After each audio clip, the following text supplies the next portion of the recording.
right, a couple of things about this cleanup stuff. Back here in the hood, there is a bottle of ammonia, and we're using ammonia to disinfect or degrease the dissecting pins, the dissecting tools like the scalpels and scissors, and the dissecting pans.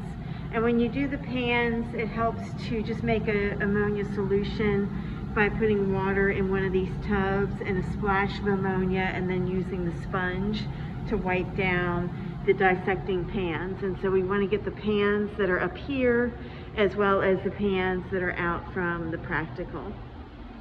So once you've wiped those down with the ammonia solution, you can rinse them off and put them back up on the drying rack. So those are the main things we're using the ammonia for. I went ahead and put the colored pins, so they're already drying, so they're done. They just need to be put in their little containers. And then the silver pins, they go in that silver container. They're currently soaking in this little glass dish, okay? So when the first person comes in and they want to get these silver pins out, just rinse them a few times with regular water, and then put them on a paper towel like I did with the colored pins, and then all the silver ones should go back in the silver container. So anything with ammonia, I recommend doing it in the hood as much as possible, especially if you have things soaking. Remember that ammonia and bleach can never combine. That's a really bad thing. So that's why we're doing all of our ammonia stuff first. Then the second person is largely going to be working with the specimens and the drying racks. And so I bagged up the practical specimens. They're going to go in these red bags, the red biohazard bags. We also need to put all the specimens from the fridge in these red biohazard bags. And so when you grab the specimen, it's just bag and all goes in there, okay? So we don't want them to go over 40 pounds. So there's a scale back here in the corner, so you can double check and make sure that the bag is as close to 40 pounds as we can get it. If you need more boxes and bags, there's some right there. The duct tape is up here. You're welcome to use any of that duct tape. I recommend using duct tape instead of the packing tape because it's a little stronger. Once we've gotten all of our specimens bagged up, we're going to seal up the boxes with the duct tape and write mink carcasses on the top. Okay. Also, we need to count the remaining specimens, so we're counting how many minks we have, males and females. If they're not labeled, just remember the males are larger than the females. We also need to count the specimens in the buckets. If it's a brand new bucket and it's still sealed, just use the number that's on the outside. You don't have to open it back up. But if it is an open bucket, we want to count how many specimens are in there. And then if there's no specimens but just liquid, the liquid can go down the sink. Just dump it down the sink. And then the empty buckets like these, and then there's some more empty buckets under here. Those go in the dumpster right outside the door, okay, right out there by the loading dock.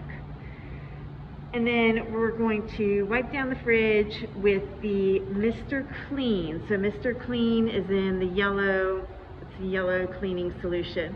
So we're going to wipe down the fridge in there, the racks and everything where the specimens were. We're also going to use Mr. Clean for wiping down the drying racks. And so the only two drying racks we're worried about is that one and that one. Okay, don't worry about the ones that we hardly ever use. Don't worry about those. Don't worry about that one. The prongs come out on these, and you can see, especially on this one, the prongs have already come out a little bit. So we want to wipe those down. You can soak them if you want to. I like to take them all out, but you want to pay attention to the shorter ones go on that bottom row, and then as you go further up, they get longer and longer. Okay, so you know how to put them back in there. But I like to take them all out, wipe down the whole surface, wipe out the drip pan down here, and then once the prongs, the white prongs are done, you can put them back into their spots. Okay, so we're just doing those two drying racks. And then one of the last things we have to do is scrub out the sinks with Comet. So this should be after all the ammonia stuff is done. Then we can use our Comet because it does have bleach in it. So we want to do this at an entirely different time. So there's some Comet there. We just want to scrub out the sinks. Make sure you rinse them really good too so there's not dried Comet everywhere. So we're just getting the sinks that we used a lot. So not that one, okay, but we want to use this one, we want to get that one, and then that one, okay, so really just the ones that we use, those 4. And then we'll need to put the chairs back where they normally are, okay, on the other side of the desk. We'll want to wipe down the outside of the fridge as well as all the surfaces, all the side benches, pretty much wipe down anything you can with that yellow Mr. Clean.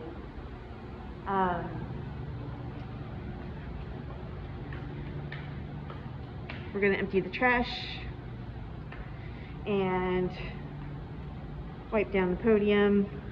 That fridge looks pretty good. Basically wipe down anything that's standing still, okay, with the Mr. Clean. And then you guys have my cell phone number, so definitely check with me. When you are done with your chores and tasks and all that good stuff, you're going to initial beside the thing that you did. So I realize this looks like a little, it's a little messy because I made all these notes on it, but I'll type you one up and email it to you so you'll have that too, and hopefully it'll be more legible.